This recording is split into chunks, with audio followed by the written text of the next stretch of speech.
ये है।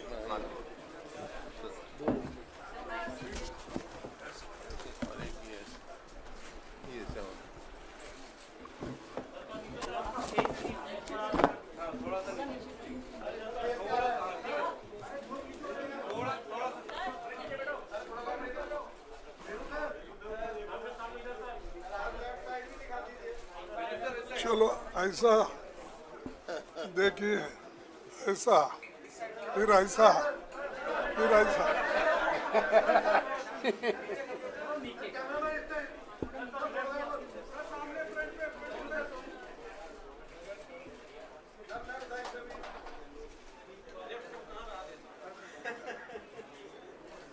Okay, thank you.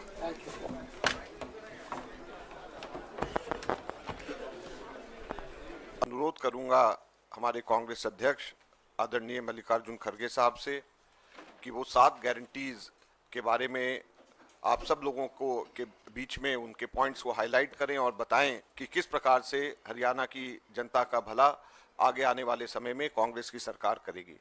आदरणीय मल्लिकार्जुन खड़गे साहब।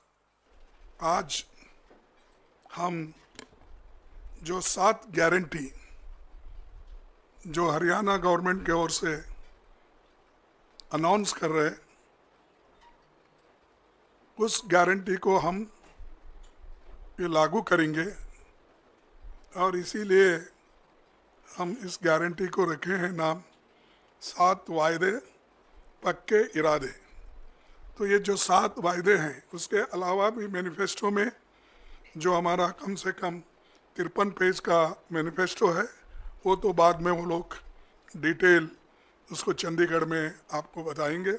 लेकिन ये जो वायदे हैं, हम इसको पक्का निभाएंगे।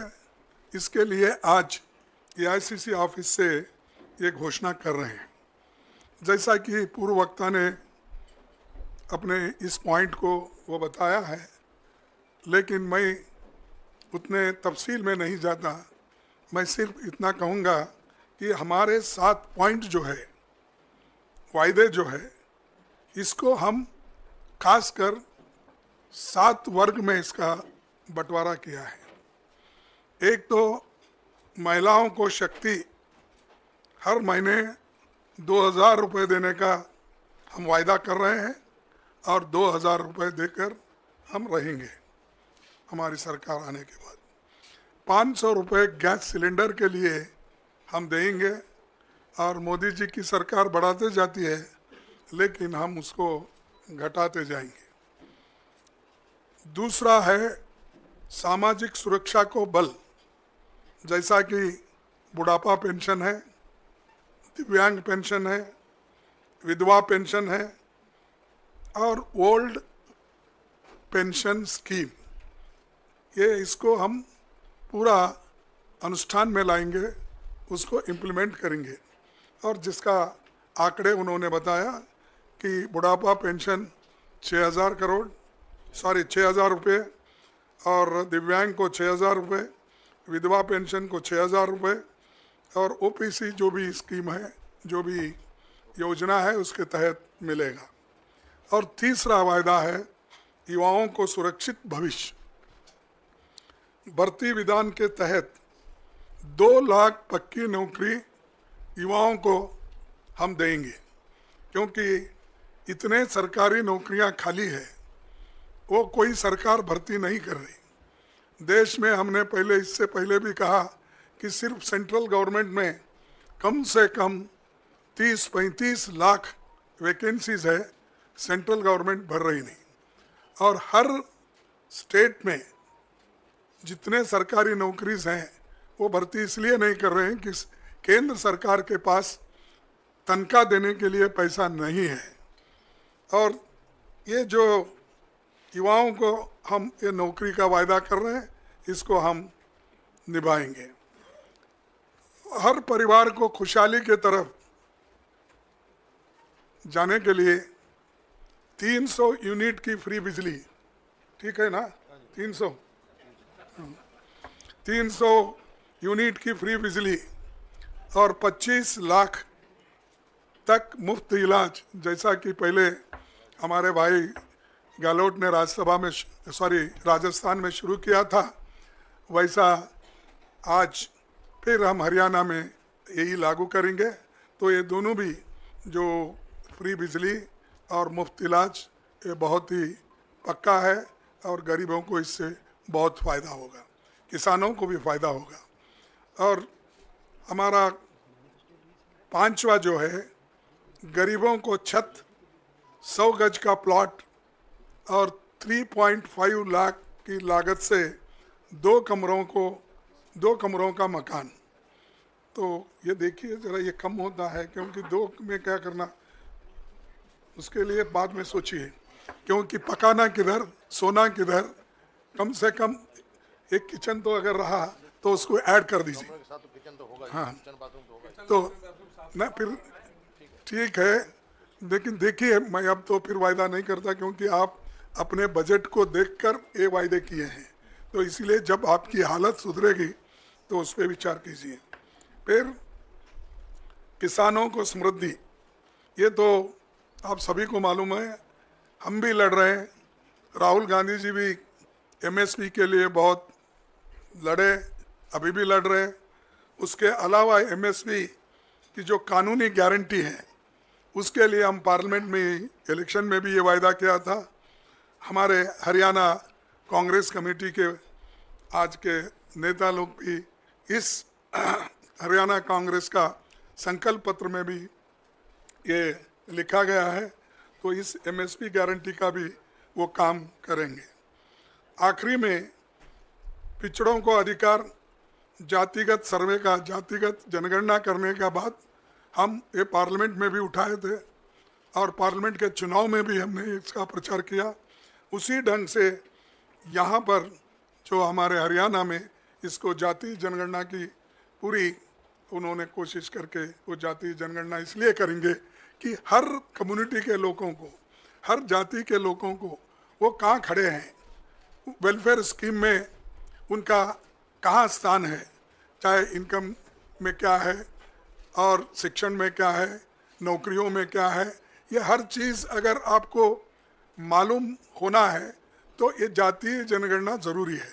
इसीलिए वो काम हमारे हरियाणा की कांग्रेस पार्टी कर रही है और ये वायदा उन्होंने किया है और इसको हम अमल में लाएंगे। इसके सिवाय जो आप सबके समक्ष हरियाणा एक बहुत ही प्रॉस्परस स्टेट था, उसको इन्होंने इस केंद्र सरकार के इशारे पर चलने वाला राज्य सरकार उसको बर्बाद किया और वहाँ पर आज नशे के बहुत केसेस हो रहे हैं, सुसाइड्स हो रहे हैं और यहाँ तक कि जो सबसे नंबर 1 स्टेट माना जाता था हिंदुस्तान में, उसको अगर ख़राब करने में किसका हाथ है तो वो बीजेपी सरकार का, और ख़ासकर मोदी जी जो हमेशा पीछे से चलता है।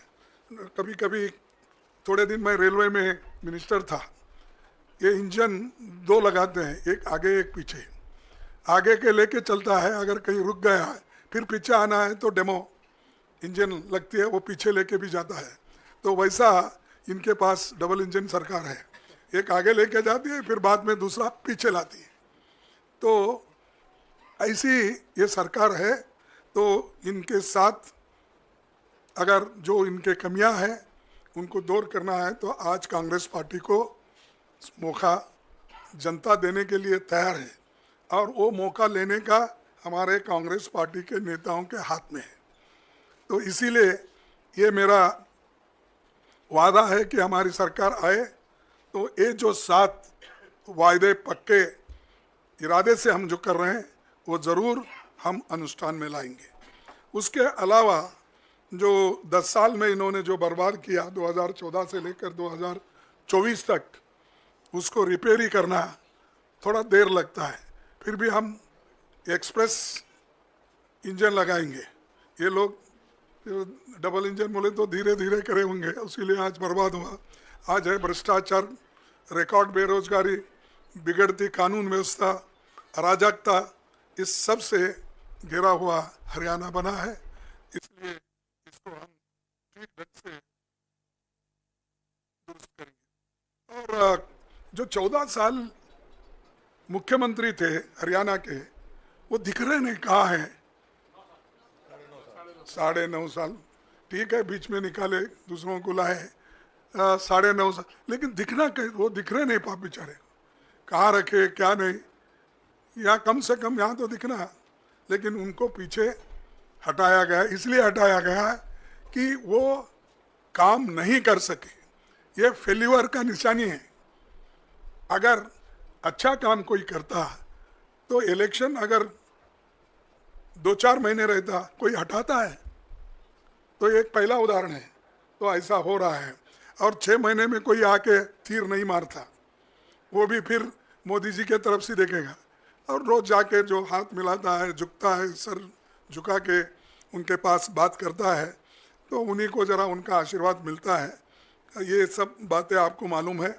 और आज जो हमारी पार्टी ज़रा जिसको जान आई है, वो खास करके हमारे राहुल गांधी जी के भारत जोड़ो यात्रा और भारत न्याय यात्रा, ये हमारा जनता से डायरेक्ट संपर्क रहने की वजह से, जनता से मिलने के वजह से, और कन्याकुमारी से कश्मीर तक और मणिपुर से लेकर महाराष्ट्र तक जो उन्होंने दौरा किया, ये लोगों को डायरेक्टली मिलने का किया।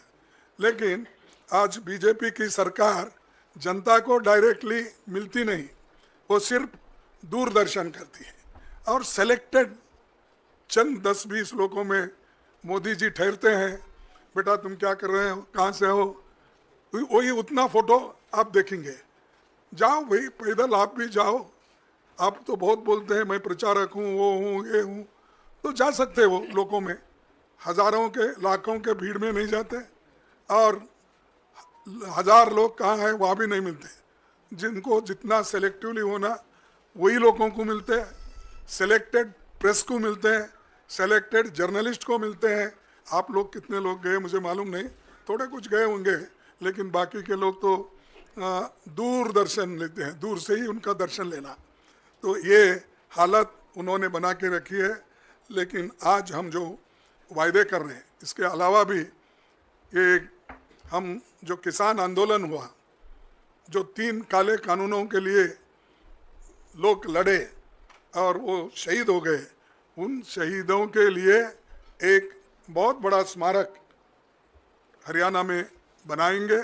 और वहाँ के जितने भी किसान लोग हैं, अपना जो जान दिए हैं, शहीद हो गए, उनको भी, उनके बच्चों को नौकरी देने का भी वायदा हमारे गवर्नमेंट ने किया है। उसके अलावा भी और एक खुशखबरी है। आप बोलेंगे आप दिल्ली में रहने से हमको नहीं मिलेगा, लेकिन क्या कर सकते हैं, उन्होंने हरियाणा के लिए किया है। पत्रकारों का कल्याण भी हमारे एजेंडा में है, और उनके लिए हम कैशलेस इलाज की सुविधा देने के साथ पेंशन में वृद्धि करेंगे। ये वायदा आपके भाइयों के लिए है जो हरियाणा में रहते हैं। तो ये ऐसा कोई वायदा किसी और ने नहीं किया।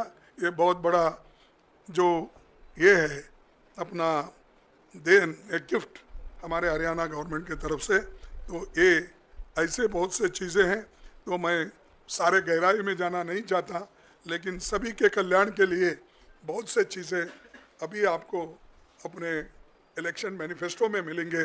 लेकिन आपके लिए आज के लिए जो 7 वायदे हैं और बाकी के जो भी चीज़ें हैं, तो हम खास करके इसका घोषणा यहाँ कर रहे हैं।